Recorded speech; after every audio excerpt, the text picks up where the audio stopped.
और आलोक जी ने ज्ञान रंजन जी के बारे में उनके उन पहलुओं से परिचय कराया, उनके इंसान रूप से, उनके आदमी वाले पक्ष से।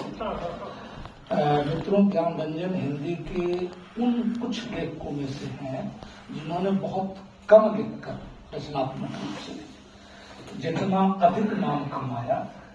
मेरा अंदाज है 2 दर्जन से भी कम ही कहानियां होंगी, 2 दर्जन से ज्यादा कहानियां नहीं, तो लगभग 2 दर्जन कहानियां हैं और लगभग 2-4-5 वर्षों का बीच का समय छोड़ दें तो करीब 50 वर्षों तक लगातार पहल का संपादन किया और लगभग 2008 से 13 के बीच में बंद वो हुआ तो 50 वर्षों तक। और मैं जैसा देख पा रहा हूँ, समझ पा रहा हूँ, हिंदी में आलोचना और पहल ने वो काम किया जो किसी भी तरह से अभी ढंग से सामने आया नहीं। और जो लोग जुड़े रहे हैं वो समझ सकते हैं कि यदि आलोचना और पहल ये 2 पत्रिका न होती तो हिंदी की बौद्धिक स्थिति आज क्या होती। बहुत अच्छी, बहुत अच्छी। और इसलिए मैं कह रहा हूं कि हिंदी की बौद्धिकता के निर्माण में ज्ञान रंजन का बड़ा भारी योगदान है। आलोचना पत्रिका में गुरुदेव नामवर जी के साथ और पत्रिका का संपादन जो उन्होंने किया तो उसमें उनकी ऊर्जा का बहुत बड़ा हिस्सा लगा और वो न लगा होता तो बहुत कुछ और चीजें हमारे सामने आती। और वो कहा करते थे कि एक समय में मैं एक ही काम करता हूँ और कर पाता हूँ कायदे से। अनेक पीढ़ियों को वैचारिक ऊष्मा देने का काम किया और उनकी रचनात्मकता को स्पेस देने का काम किया। और मुझको लगता है कि शायद ऐसे लोग व्यक्ति कम होते हैं, संस्था ज्यादा होती है। एक संस्थागत लेखक का चरित्र कुछ ही लोगों में बाद के दौर में पाया गया, लेकिन उसमें बहुत ही इज्जत के साथ और जिनकी बात हम कर सकते हैं श्रद्धा के साथ ज्ञान रंजन का नाम लिया जा सकता है। भारतीयेतर भाषाओं के साहित्य से परिचित कराने का, उसकी बौद्धिकता से परिचित कराने का काम, साहित्यिक व्यासों से परिचित कराने का काम पहल के माध्यम से उन्होंने किया। हम सब जानते हैं कि 1950-60 का दौर नई कहानी का दौर था और जिसके केंद्र में एक तिकड़ी कही जाती थी, राजेंद्र यादव और मोहन राकेश और कमलेश। और ठीक उसी प्रकार 1970 की जो दशक की शुरुआत होती है उसमें 4 यार की चर्चा होती है और वो 4 यार हैं काशीनाथ सिंह, दूधनाथ सिंह, रविंद्र कालिया और ज्ञान रंजन। और ये 4 यार हैं जिन्होंने हिंदी साहित्य में कथा की दिशा और भाषा में व्यापक सृजनात्मक उलटफेर किया। व्यापक यानी इनके पहले और इनके बाद कथा भाषा, कथा संवेदना में आप सीधी रेखा खींच सकते हैं, पता आपको चलेगा कि ये डिमार्केशन लाइन है। नई कहानी जो थी उसमें सिटी लाइफ जिसको कहते हैं, महानगर का लाइफ, नगरीय जीवन ज्यादा प्रमुख था और आजादी मिली थी, आजादी के स्वप्न थे, कुछ मोह थे, बिल्कुल मनमोहक सपनों का दौर वो था। लेकिन ये लोग थे जिन्होंने अपनी कहानियों में आजादी के बाद बढ़ते जो मोह भंग थे और जो आत्मसंशय था वो इनकी रचना का विषय बना। तो जहां तक मुझको याद आ रहा है, मुक्तिबोध की कविता में पहली बार ध्यान गया अशोक वाजपेयी जैसे लोगों का और मुक्तिबोध की कविता के बारे में लिखा था अशोक वाजपेयी ने कि भयानक खबर की कविता है मुक्तिबोध की कविता के बारे में। और नवीचंद्र जैन ससुर थे अशोक वाजपेयी जी थे, मेरे गुरु भी थे। उन्होंने ज्ञान रंजन की कहानियों के बारे में लिखा था कि उनकी कहानियों में डरावना अनुभव संसार है। राजनाथ गांव के थे ना, डरावना अनुभव संसार। अब ये डरावना अनुभव संसार में अनुभव शब्द पर भी जोर देना चाहिए। ज्ञान रंजन में ज्ञान नाम है उनका, लेकिन ज्ञान से ज्यादा वो अनुभव था जिससे वो लेखन चल रहा था। और छोटे शहरों कस्बों के जो निम्न मध्यवर्गीय युवक होते हैं, उनके आक्रोश, उनकी बेचैनी, उनके चरित्र के मनोविज्ञान को बहुत गहराई से, बहुत गठे कसे सधे हुए गद्य में, जिसको कहते हैं, लाने में वे कृतार्थ हुए। नई कहानी के कुछ लेखों की जो आप देखेंगे तो उसमें एक खास प्रकार का एक अलगाव, व्यक्तिगत अलगाव दिखाई देता है नई कहानी में। लेकिन इनके यहाँ, इन लोग के यहाँ जो युवा हैं, उनकी चिंता और आक्रोश का एक शहरी कस्बाई सामूहिक जीवन जो है उससे जुड़ाव ज्यादा दिखाई पड़ता है। और ज्ञानरंजन न केवल अपने स्वभाव में बल्कि अपने लेखन में भी कभी लाउड नहीं है, मुखर नहीं। मुखरता, वाचालता जिस दौर की कई बार विशेषता मानी जाती है, उससे बिल्कुल हट करके और एक बहुत बड़ी कला उनकी कहानियों में चुप्पी की कला है। इतने साइलेंसेस हैं उनकी कहानियों में, जहां से आपको कहानी कविता की मूर्ति भी दिखाई। बिल्कुल, बहुत अच्छी। और जैसे कवियों के बारे में कहा जाता है, अच्छी कविताओं के बारे में कहा जाता है कि बिटवीन द लाइन्स पढ़िए तब आपको कविता समझ में आएगी। ऐसा यदि नहीं कि कहानियों के बारे में कहा जा सकता है कि बिटवीन द लाइन्स पढ़े बिना आप ज्ञानरंजन को नहीं समझ सकते। भाषा से परे जो वहां कुछ चीजें हैं, उनको यदि आप देख सकते हैं तभी ज्ञानरंजन को आप समझ सकते हैं। कहानी में चुप्पियों से एक ऐसी अर्थ सघनता पैदा होती है उनके यहाँ, और जो कई बार पाठकों को उलझन में डालती है। कहानियों के अर्थ और आशय को पकड़ना आसान होता नहीं है, बहुत मुश्किल है उनकी किसी एक कहानी के बारे में कि उसमें ये नहीं कहना चाहते, असंभव। और इसलिए उनकी कहानियों को मैं समझता हूं कि निष्कर्षात्मक कहानी हम नहीं कर सकते, बल्कि एक विचारोद्वेलन वाली कहानी। बिल्कुल। और अर्थ और आशय की दृष्टि से ही नहीं, भाषा की दृष्टि से भी अत्यंत तहदार भाषा जिसको कह सकते हैं, और परत दर परत जिसको आप उघेड़ेंगे तो उसके अर्थ आपको सामने आएंगे। ये संबंध जैसी कहानी है, उसकी भाषा को मैं गद्य को कहूं कि एकदम निष्ठुर गद्य दिखाई पड़ता है, निरपम निष्ठुर गद्य जिसको कह सकते हैं। एक हद तक बहुत अवसन्न कर देने वाला वो है।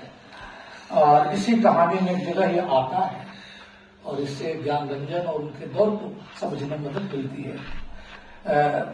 लेकिन अब कल और आज के तरीके से बिल्कुल सोचा नहीं जा सकता। लेकिन अब कल और आज के तरीके से बिल्कुल सोचा नहीं जा सकता। तालमेल खत्म हो गया है, जैसे या एक बिल्कुल बदला हुआ तालमेल बन गया है। ज्ञानरंजन की कहानियां इसी खत्म हो गए या बिल्कुल बदले हुए तालमेल इसी नाम की कहानियां, निहायत ही बेलौश मगर अत्यंत प्राणवान जीवंत भाषा में, जो भाषा हिंदी गद्य को अपने तरीके से समृद्ध करती है। अभी विनय जी कह रहे थे, हिंदी गद्य की अनेक परंपराएं हैं, जिसमें एक परंपरा प्रेमचंद वाली है, उस गद्य का अपना गद्य है, कोई छोटा बड़ा का मामला नहीं। लेकिन एक निराला के बिल्लेश्वर कुल्ली भाग से भाषा चलती है, जिसमें उग्र फिर आते हैं, उग्र की अपनी एक भाषा बनती है। और इस तरह से उसकी माँ और आप देखेंगे कि गद्य का जो एक दहकते अंगारे जैसा रूप होना चाहिए, निरलंकार गद्य, बिल्कुल गैर रोमानी गद्य जिसको कह सकते हैं, वो धीरे धीरे हिंदी में विकसित होती है। जिसे मैंने गौर किया तो ये समझ में मुझको आया, गलत भी हो सकता है, कि इनकी कहानियां नायक विहीन कहानियां हैं, नायक विहीन कहानियां, चरित्र है, कैरेक्टर। हीरो और कैरेक्टर में फर्क होता है। हीरो होता है जो सब कुछ अपने साथ लिए दिए चलता है। तो ये पात्र और चरित्र की कहानियां हैं। छोटे छोटे लोग हैं, जब बड़े लोग होते हैं तो हीरो होते हैं, लेकिन ये बड़े लोग हैं ही नहीं, इसके हीरो होने की संभावना से ही कहानी गड़बड़ा जाती है। इसलिए इसको कैरेक्टर के रूप में वो लेते हैं। और मुझे घर और बाहर जिसको कहते हैं ना, घर और बाहर, मुझे घर के कवि ज्यादा लगते हैं बाहर के कवि कम, क्योंकि घर ही समाज की धुरी है। और घर के भीतर क्या हो रहा है, यदि ये समझ में आ गया तो समाज की धड़कन पकड़ में आ जाएगी। ज्ञान रंजन अब गौर कीजिएगा वो घर को पकड़े, जो हो रहा है घर के भीतर हो रहा है परिवार। और प्राय कहानियां उस तरह से जो चलती हैं, तो घर के कहानीकार मुझको ज्यादा लगते हैं, बाहर के कम। हालांकि हम लोग ये जानते हैं कि बाहर घटित के लेखक कम और अंदर घटित के लेखक ज्यादा हैं। हर एक घर का मूल तो अंततः बाहर की ओर ही खुलता है, और हर एक बाहर ही घर में प्रवेश करता है। घर में घर को प्रवेश करता है, घर में बाहर ही प्रवेश करता है। और घर में तो रहता नहीं, घर का मुंह अंदर बाहर की ओर। तो इसलिए घर की कहानियां जिसका मुख बाहर की ओर खुला हुआ हो। चर्चित कहानी पिता की बार बार चर्चा आ रही, लेकिन मुझको इसमें लगता है कि पिता शीर्षक से थोड़ी गड़बड़ी हो रही है। वस्तुतः पिता वहां पर आप कह सकते हैं कि इसमें एक ऐसे निम्न वर्गीय पुत्र का चरित्र है जो अपने ऐसे पिता को समझने का संघर्ष कर रहा है, जो पिता पुत्र द्वारा जुटाई गई कुछ छोटी मोटी भौतिक सुविधाएं हैं, उस सुविधाओं को वो अपने अभावों से परिपूर्ण स्वायत्त दुनिया के अलावा जुड़ना नहीं चाहता। वो अपने अभाव पर से एक स्वायत्त दुनिया उसके भीतर पड़ी हुई है, और पुत्र का ये उस पिता को समझना चाहते हैं कि कैसे पिता है जिनके लिए मैं चाहता हूं कि अब थोड़ा गर्मी है तो वो भी पंखे में ला लेते, थोड़ा ये कर लेते, वो कर लेते।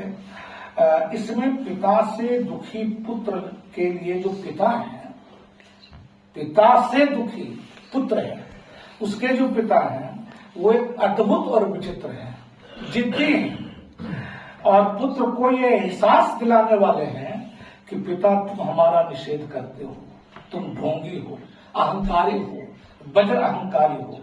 पिता लगातार विजयी हैं, और अब ये कह रहे थे कि मौसम की गर्मी से कहीं अधिक प्रबल पिता है। इधर पिता हैं जो अपने पुत्र के निम्न वर्गीय थोड़ी सुख सुविधाएं वाले जीवन के बीच अपने को अजनबी पाते हैं। मैं गांव गया, इधर था, एक सिपाही है, वो यहाँ हमारे गांव का वो लड़का मुझको भतीजा लगता है, तो डेरा जी राजीव नगर में वो अपने किसान पिता को घर ले आया, और लगभग 15-20 दिन के बाद उन्होंने कहा कि हम मर जीवो, हमारा यहाँ से ले चल, हम यहाँ रह नहीं सकते।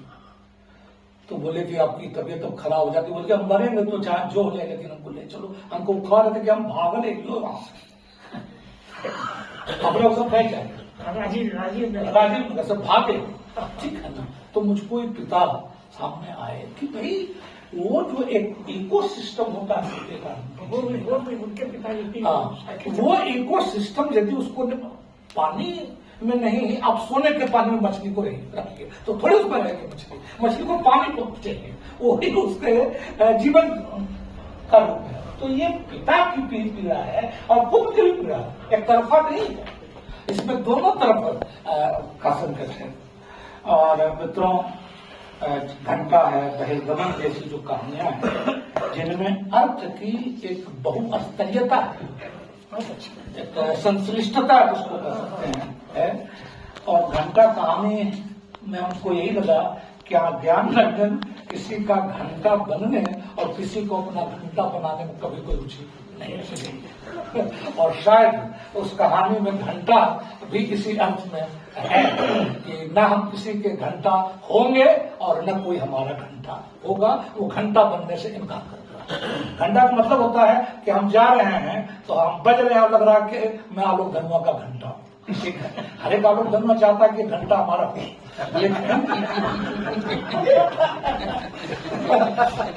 लेकिन घंटा खाने अद्भुत काम उनको इस मामले में ये आपका जो है असली गजल है। ये तो उन पर आक्षेप हो गया ना। आक्षेप नहीं है, आक्षेप क्यों होगा? आदर है, आदर है। इनको तो मैं जिसको कहिए था खाने से खींच करके लाया हुआ काफी चलना होगा। तो एक गच्छिन अनुभवों की परत से जिसको कह सकते लगता नहीं है कि गए हैं, देखिए हैं जी तो सब सुन रहे हो। जी। तो एक बहुत ही गच्छिन अनुभव की जो आप कह सकते हैं परत होती है, बिना झाट पीने वाली जो भाषा होती है, एक अत्यंत ही कठोर गद्य भाषा में बुनी ज्ञान रंजन की कहानियां बार बार अपने पाठ और पुनर्पाठ को प्रेरित करती है। मुझे ऐसा लगता है ये स्मृति सभा है, प्रगतिशील लेखक संघ के द्वारा ये सभा आयोजित होनी ही चाहिए थी। मध्य प्रदेश में प्रगतिशील लेखक संघ को जमाने में कठिन समय में जिन्होंने जमाया हरिशंकर प्रसाई और ज्ञान रंजन का नाम उसमें दिया जाएगा। राजेंद्र शर्मा। राजेंद्र शर्मा। तो ये अनेक तरह से हमारे लिए ज्ञान रंजन हमेशा दर्शक की तरह रहेंगे और भाषा की तमीज यदि सीखनी होगी तो हमें ज्ञान रंजन की रचनाओं को नए सिरे से देखना, समझना, थोड़े धैर्य से ठहर के चबा चबा कर जैसे किसी भोजन का आनंद लिया जाता है, आप उसी तरह से इनकी कहानियों को पढ़ सकते हैं। क्या बात। बहुत बहुत शुक्रिया। अभी